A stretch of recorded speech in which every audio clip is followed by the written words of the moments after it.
Bekungomunye wodwa kule nkonzo ebise Christ King Anglican Church. Izikhulume bezishiyelana inkundla bezisho okufanayo ngalomakade bona kwezomculo. Bonke bebencoma iqhaza lakhe ekusebenziseni umculo ukuzabalazela inkululeko yalelizwe. UGwangwa wangena emculweni ngeminyaka ya-1950 njengoba ehlala endimeni yezobuciko iminyaka engama-65. Kule nkonzo yomngcwabo bekukhona nosombusazwe abasendimeni yezomculo njalo njalo. Umngani kaGwangwa weminyaka uKayifas Simenya ukhale ngokuthi sekuthanda ukumlandela ukuthi ahambele imingcwabo yabantu asondelene nabo okuyinto engehli kahle kuye. 2 years back, unfortunately, I was also one among many mourners who came to Hugh Masekela's funeral to bid him farewell. Before that, Jonas, Hugh Masekela, and myself sang the song Hush at Miriam Makeba's funeral.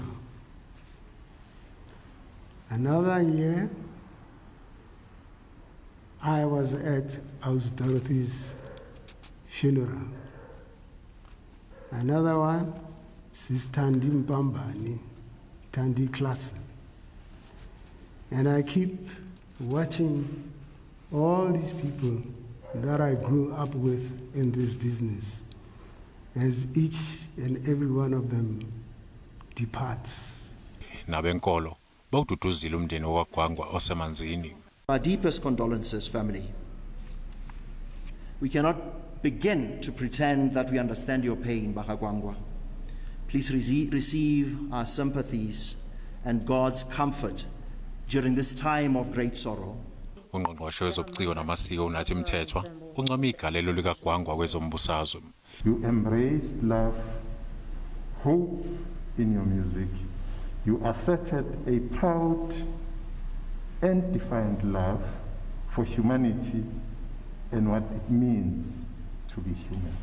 UGwangwa wedlule emhlabeni mhla zingama-23 kuyo le ephezulu emva kwezinsuku eziyi-17 kwedlule emhlabeni unkosikazi wakhe.